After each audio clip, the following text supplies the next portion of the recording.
qu'il y a un système qui existe aujourd'hui en France, que je dénomme oligarchie, mais l'oligarchie, c'est pas seulement l'existence de grandes fortunes, mais c'est des grandes fortunes qui dépendent directement ou indirectement du politique et qui, pour justement accroître ou maintenir leur fortune, ont besoin d'avoir des outils pour influencer le politique. Or, ces outils, dans une démocratie libérale avec un certain nombre de contre-pouvoirs, ne peuvent pas se résumer à l'argent.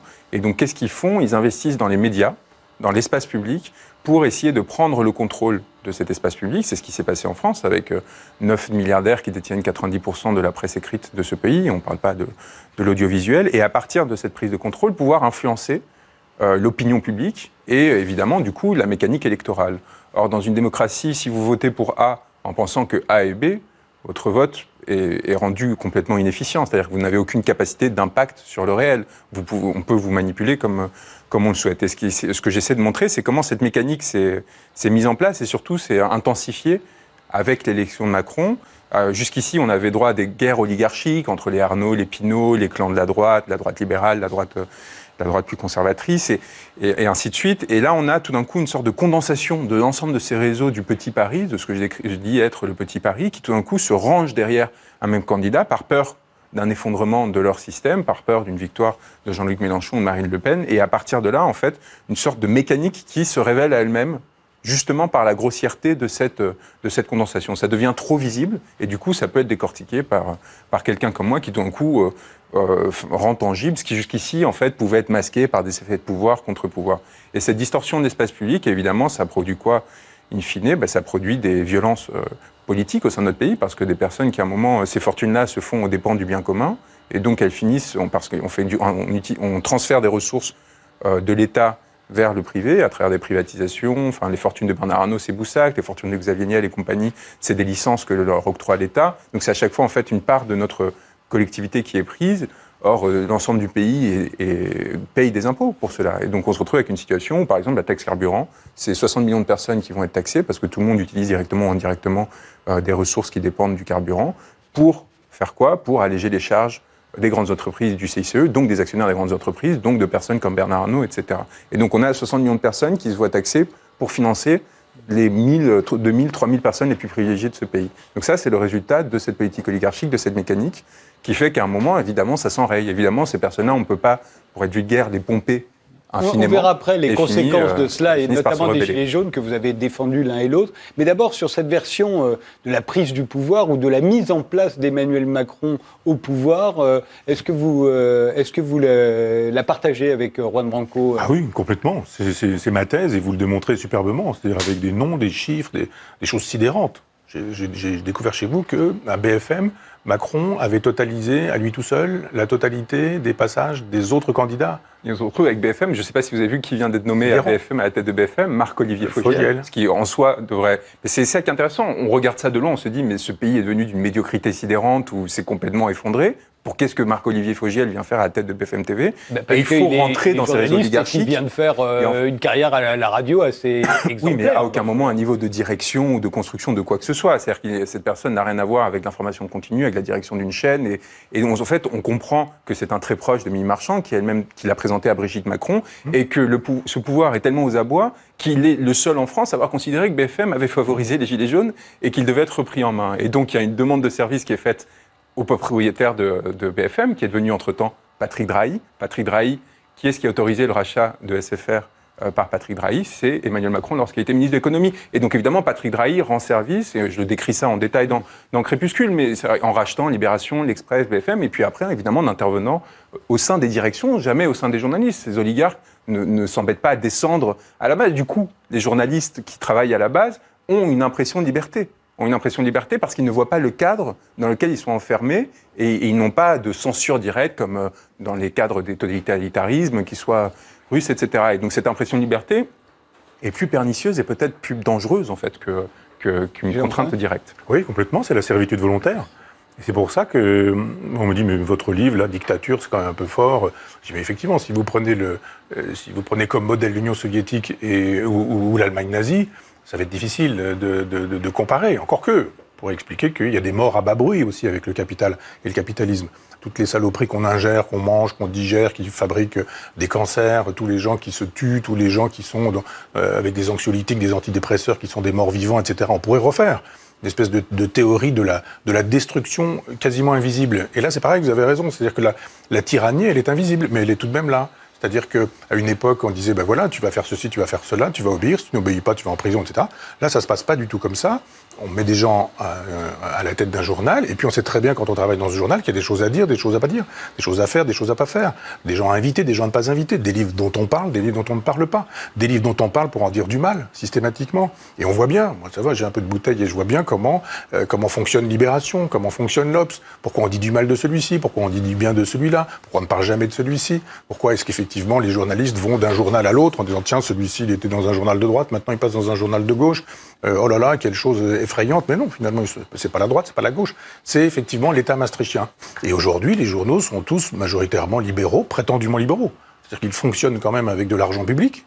Et si l'argent public est retiré à ces gens qui nous font l'éloge du libéralisme, il n'y a plus de journaux. C'est quand même sidérant que les gens soient subventionnés par l'État, c'est-à-dire payés par l'argent du contribuable, et viennent nous dire que le libéralisme est la vérité et qu'il faut laisser le marché totalement libre. Eh bien, commencez par vous, et puis plus de subventions aux journaux qui nous disent qu'il faut le libéralisme. Ces journaux s'effondreront, on verra la cohérence de ces gens-là. Et je trouve de fait que ma thèse, hélas, se trouve confirmée. Moi, je préférais que ce ne soit pas le cas, hein, mais que la thèse du fonctionnement d'un totalitarisme nouveau dans 1984, elle est visible avec Macron, et vous le montrez très bien. Et puis aussi, et surtout, hélas, que la thèse sur la révolution qui est jamais que retour sur soi-même, si tant est qu'il y ait révolution avec les Gilets jaunes, on le voit, hélas, aujourd'hui. Enfin, l'idée que, justement, que ces gens n'ont pas d'idées, ils n'ont que des intérêts. Et ils ont des outils pour servir leurs intérêts. Et leur attribuer une capacité à conceptualiser, à construire une idéologie, c'est vraiment leur faire... c'est des personnes que j'ai rencontrées, que ce soit Xavier Niel, les autres, c'est des personnes qui ne sont pas en capacité de porter une structuration de leur regard sur le monde. C'est des personnes qui sont simplement capables de voir leurs intérêts. Et là, vous parliez de l'hypocrisie de l'idéologie libérale, mais c'est absolument ça. C'est des personnes, encore une fois, dont la fortune dépend de l'État, de cette imbrication très française de capitalisme d'État. Il n'y a pas d'entrepreneurs parmi ces gens-là, ou très peu. Et des gens comme Xavier Niel, même disons, les plus entrepreneurs d'entre eux, sont des personnes qui dépendent largement et lourdement de la commande d'État. Ça a été le cas en France. En France, voilà. Donc en fait, et pourtant, ils portent cette idéologie libérale qui est une non-pensée. On voit bien qu'il y a une incapacité à élaborer quoi que ce soit. Moi, mon opposition à Macron naît en 2013, quand j'assiste à une conférence qu'il donne à Sciences Po. Il est alors conseiller de François Hollande. C'est très rare qu'un conseiller du président de la République ait le droit à une expression publique. Et donc, il y a un privilège qui lui est offert ainsi. Et il veut discourir sur l'Europe dans le grand amphi de Sciences Po. Et moi, qui suis un peu à l'intérieur de ce système élitaire, donc qui voit les gens qui naissent, etc., je me dis, tiens, celui-là, il faut que j'aille voir à quoi ça ressemble. Et il est déjà tellement dans les petits cercles défendus. Et il commence à faire une sorte de discours, mais vraiment d'une médiocrité sidérante, en tentative d'élaboration philosophique, où, en fait, tout le référentiel est de droite. Il va de Raymond Aron à Constant, en passant par je ne sais pas combien de penseurs qu'il mélange comme un candidat à l'ENA qui aurait mélangé ses fiches, il attribue des citations à l'un puis à l'autre. Et là, je me dis deux choses. Comment ça se fait qu'une telle médiocrité soit à ce point encensée au sein de... Enfin, qu'est-ce que c'est que ces élites, entre guillemets? Et d'autre part, comment ça se fait que ces personnes ne voient pas que cet être n'est pas de gauche? C'est-à-dire qu'ils sont censés être de gauche, le pouvoir est alors socialiste et les personnes qui le propulsent sont alors socialistes. Et en fait, c'est ce que vous décrivez. Ces gens-là ne sont pas de gauche ou de droite, ils sont avant tout libéraux. Et en fait, que ce soit... Mais sous le libéralisme, ce que je défends moi comme hypothèse, c'est que ce n'est pas une pensée chez eux, c'est encore une fois juste une façon de défendre leurs intérêts en ayant une façade qui va leur permettre de masquer en fait les rapports de force qu'ils mettent en place, les rapports de classe. Michel Onfray, moi j'ai l'impression que vous voyez quelque chose de plus structurel là où Juan Branco voit quelque chose de très conjoncturel dans Crépuscule, vous voyez quelque chose de plus structurel dans Théorie de la dictature, où pour vous il y a un empire, il y a l'empire maastrichtien, et donc c'est une structure. On peut pas imaginer qu'un Emmanuel Macron, dans votre vision à vous, puisse comme ça arriver au pouvoir sans que la structure d'ensemble l'ait accepté. Il ne peut pas y avoir un petit complot français. Non, c'est pas un complot. Mais on dit la même chose. Simplement, vous le dites avec un microscope et moi avec un télescope. C'est-à-dire voilà, c'est ça. Il y a une façon de dire, effectivement, ça s'est passé comme ça avec celui-ci, mais vous avez donné des noms de gens différents qui défendent une même idéologie. Dans tous les noms que vous avez donnés, Bayrou, Fillon, etc., tout le monde a fait semblant de croire que c'était un grand enjeu, qu'une France dirigée par Valls, par Fillon, etc., ce serait très très différent. C'est pas différent du tout. Depuis 1983 et le renoncement de la gauche à être de gauche, c'est un cap qui est le même pour tout le monde. On a des problèmes de style, des problèmes de personnes. On voit bien, Sarkozy est monté sur pile, Hollande est fatigué tout le temps. On dit, bon voilà, il y a deux tempéraments, il y a deux caractères, mais ils défendent la même idéologie. C'est exactement la même chose. C'est-à-dire, vous avez donné des gens en disant, vous avez eu le choix, etc. Mais finalement, on avait le choix qu'entre eux, une banane, une pomme, une fraise, etc., des fruits. Vous avez envie de dire, mais moi je voudrais des légumes, je voudrais pas de légumes, je voudrais de la viande. On vous dit, mais non, c'est pas prévu. C'est-à-dire qu'il n'était pas prévu dans cette élection que quelqu'un d'autre qu'un défenseur de l'État maastrichtien soit élu. Moi, j'ai dit à plein de gens, je dis, mais moi je peux vous faire un pari et je vais m'en faire des caisses de champagne. Je vous fais le pari, je vous dis qu'il va être élu aux prochaines présidentielles. On dit, ah bon, vas-y, dis-moi, je dis, un candidat qui défendra Maastricht. On dit, ah, je dis, non, mais je vous dis juste que je vous donne pas de nom, mais je sais pas qui, mais à un moment donné où ça devenait facile de savoir qui. Simplement, effectivement, il y a un goulot d'étranglement qui fait, vous le montrez superbement, le fonctionnement là. Et c'est pas une théorie du complot. C'est une théorie qui fait qu'on se dit, bon, on est dans le kairos des Grecs, dans le moment opportun, dans le bon moment. C'est-à-dire, on dit, bon, celui-là, on le prend. Finalement, il est éjecté. Bon, bah d'accord, il s'est fait payer des costumes, ce sera pas lui. Bon, on en prend un autre, ce sera celui-ci. Ah bah oui, mais Hollande, il repart pas parce que c'est ce... Bon, d'accord, très bien. Et puis, à un moment donné, on dit, bon, il en reste combien, là? Et puis, il y a le ralliement de Bayrou. Prenez tous les noms que vous avez dit. Finalement, il y a une espèce de goulot d'étranglement. Et à un moment donné, in fine, le truc, c'est, il va falloir choisir entre Klaus Barbie et Jean Moulin. Jean Moulin, c'est moi. Klaus Barbie, c'est Marine Le Pen. Avec cette stratégie qui consiste à dire, entre les deux tours, je vais à Oradour-sur-Glane, ce que fait Macron quand même. Le lendemain, ou quelques jours plus tard, il va au mémorial de la Shoah. Dans le genre, attention, hein, il va bien falloir choisir votre vote dimanche prochain. Libération qui nous dit, vous aurez le choix la fois prochaine entre la barbarie et la civilisation. Et donc, il y a un moment donné où... On pourrait le résumer d'une autre manière, entre partisans de l'ouverture... tous les candidats qu'effectivement j'ai cités étaient des partisans à plus ou moins, avec certaines différences, mais de l'ouverture contre les partisans du repli ou de la fermeture. Pas du tout, mais ça justement c'est une lecture libérale. Oui. On peut dire aussi souverainiste contre gens qui ne seraient pas souverainistes. Mais c'est pas... Oui, mais enfin, on peut voir comme ça, c'est-à-dire que l'ennemi c'est le souverainiste. Et jamais vous n'aurez un souverainiste en position d'être élu. Jamais. Voilà, jamais. C'est-à-dire après on fait semblant, on vous dit au bout du compte, vous aurez au dernier tour un candidat qui sera un tenant du marché libéral, et en face, un souverainiste qu'on appellera un populiste, un démagogue, un nationaliste. On nous dit que le nationalisme, c'est la guerre, enfin ce genre de choses. À un moment donné, on dit c'est le blanc et le noir, c'est le bien et le mal. Évidemment, les gens y vont, une première fois, ils y vont en disant, bah ouais, on va voter Chirac, parce que Chirac, Le Pen, quand même, puis après ils recommencent, puis après ils recommencent. Il y a juste un moment donné où les gens ont compris, on a vu aux dernières européennes, que finalement, si on jouait ce jeu-là, eh bien, on risquait un jour de perdre, parce qu'on dira, il y a des gens qui diront, bah oui, on va voter pour Marine Le Pen, et comme ça, on aura Marine Le Pen au pouvoir. Mais ils sont prêts à tout, ces gens-là, hein, pour justifier leur élection ou leur réélection. C'est-à-dire qu'aujourd'hui, le politique est devenu une affaire de carrière, une affaire d'installation, de profiter d'une position sociale, et à un moment dire, écoutez, si vous voulez faire de la politique ou diriger des grands groupes, très bien, mais sachez qu'il y aura peut-être des conséquences, y compris vitales, qui pourraient, à terme, vous être infligées en retour. Et cela, en fait, c'est juste rééquilibrer la balance entre le pouvoir qu'ont ces personnes aujourd'hui, mais qui est devenu un pouvoir inconséquent, parce que vous pouvez faire souffrir beaucoup de personnes sans à aucun moment, en retour, en souffrir les conséquences, si ce n'est éventuellement une perte d'une position que vous récupérerez par ailleurs dans un Là, vous parlez des gens dans l'industrie, mais les politiques, mais c'est pareil pour... à la différence de temps récents, on ne peut plus faire carrière aujourd'hui, on ne peut plus avoir plusieurs mandats, bien sûr, on ne peut pas être élu indéfiniment. Quelqu'un comme Édouard Philippe, c'est extraordinaire. Édouard Philippe, il rentre au Conseil d'État. Donc aujourd'hui, on est dans une nouvelle forme d'aristocratie, hein. C'est-à-dire qu'on a des charges, on obtient des charges par un concours qui ne fait que reproduire socialement en fait votre position préalable. Donc vous rentrez en étant en concurrence avec les enfants de la même bourgeoisie à laquelle vous appartenez, vous gagnez face à eux.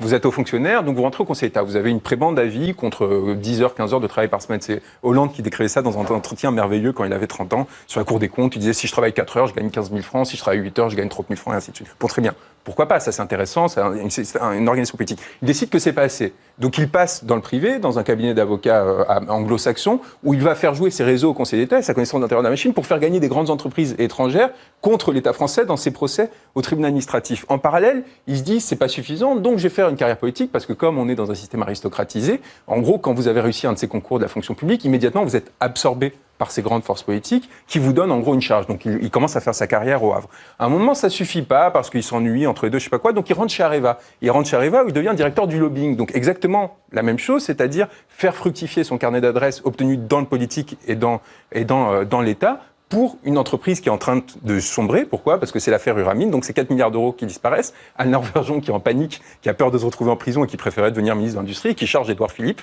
de la défendre et de la recommander auprès de Sarkozy et compagnie. J'espère qu'Anne Lauvergeon ne va pas vous attaquer. Mais qu'elle essaye. Je serais ravi de me retrouver en procès contre Anne Lauvergeon, parce que c'est le moindre des choses qu'elle mériterait, c'est de se retrouver devant un tribunal au moins une fois. Et même si, encore une fois, ce n'est pas une question de personne, c'est une question de système. La pauvre Anne Lauvergeon, c'est peut-être quelqu'un de très gentil par ailleurs, c'est pas une question de...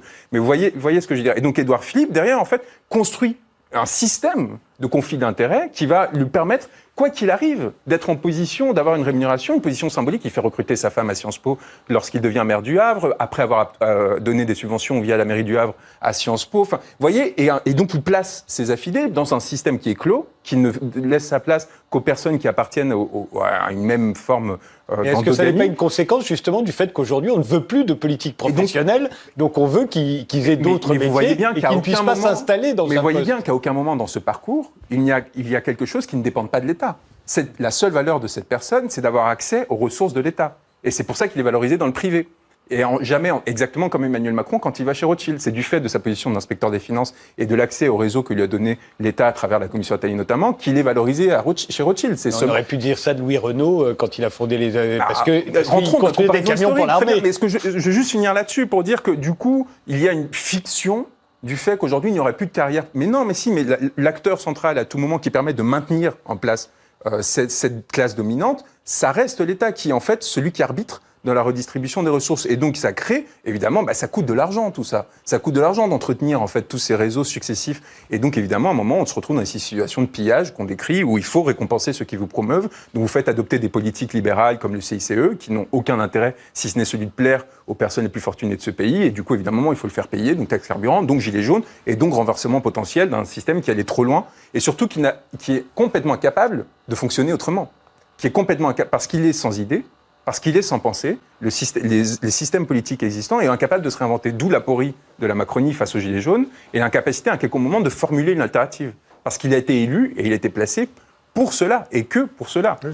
C'était sidérant, de cynisme, de morgue. Et ça confirme votre thèse, effectivement, cette idée. Il est là pour, effectivement, piller les ressources de l'État, faire payer les pauvres, pour faire de telle sorte que les riches n'aient pas à payer. Et c'est ce qu'on appelle, dans les catégories marxistes, la paupérisation, quoi. Ces gens-là veulent des pauvres de plus en plus pauvres et de plus en plus nombreux, et des riches de plus en plus riches et de moins en moins nombreux.